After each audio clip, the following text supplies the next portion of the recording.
And a moment ago, you said, I might not be a lost cause. That was a thought that you must have engaged. And I think when you heard this particular testimony that you referred to, you related and you thought, okay, then I must not be a lost cause. Can you tell us about maybe other thoughts that you were processing that other than the thoughts of how you were treated as a Christian, say, any other thoughts you had that you had to kind of come face to face with? Yeah, I mean, I had a lot of questions about whether I was worthy enough to be loved. Because I mean, I did adultery, like I did some very bad, deviant spiral down behavior related to that. And I mean, there's that phrase like in for a penny, in for a pound. So I'm like, well, I've already broken that. I might as well go in for everything.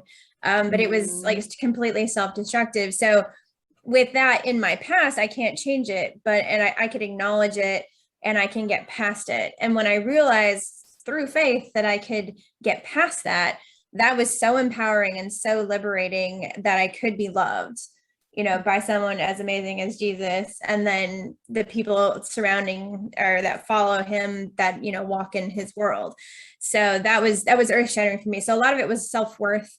A lot of it was, could I come to faith logically? Because I'm a logical person and I like to fully understand what I'm getting into, and I don't get into things lightly about that. So through the Alpha course, I was able to come to faith in a logical enough manner that allowed me to be open to the experiences that aren't so logical, but they do happen. So like the miracle with the rain and a bunch of other things too, it's allowed me, I can come to it logically and understand that this is the truth.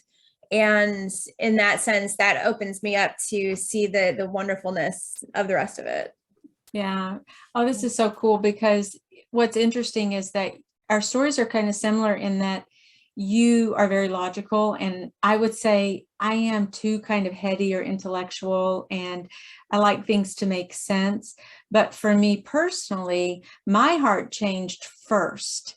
And it was after the conversion, then I was on this incredible mission to allow my head to catch up with what had happened in my heart.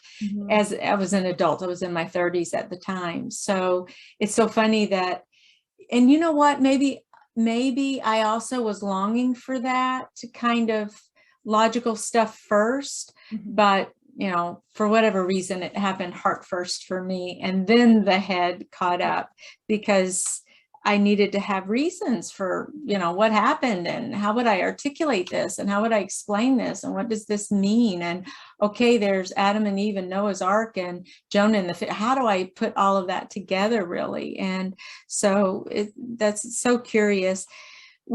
I talk somewhat, not a lot, but about shame and guilt and those kinds of emotions and how they really do trap us. And, I think I hear you saying a little bit, you were feeling some of that in even the feelings of not being worthy or not feeling worthy of God's love.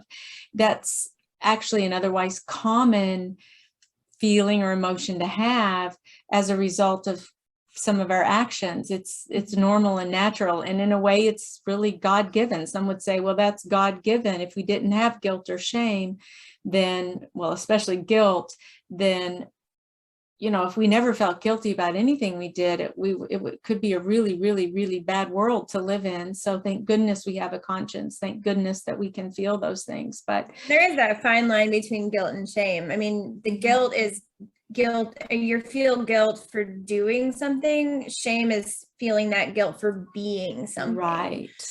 And I had that shame so much. It was intense, and finally being able to let go of that was just the most liberating thing. Like when I got baptized, I wrote a testimony, it was read to the whole church, and I had detail, I mean, nothing gross, but detail about like why I was, coming to this point in my life. And I just laid it all out there because I needed to find that unburdening, and I felt nothing but love coming back at me. And so I've been able to move forward and become that different person, that new person I needed to be. So yeah, but getting rid of that shame piece is huge, and no one can tell you how to do it. Right. It just, you got to work your way through it. And I'm not even sure exactly the process, but yeah, it's a challenge to work through. So. Yeah. And no matter what that experience is, no matter what anyone's done, the actual act or transgression, sin, missing the mark, iniquity, whatever we want to call it, is really not so much the focal point as much as God can use those things, even those deep, dark feelings of shame that we may have. He can use those actually to draw us to him. Mm-hmm. So it's very mysterious in a way, but nothing is wasted, and God uses all of these things. I'm curious about your husband though. What was his response as all of this is unfolding in your life, as he's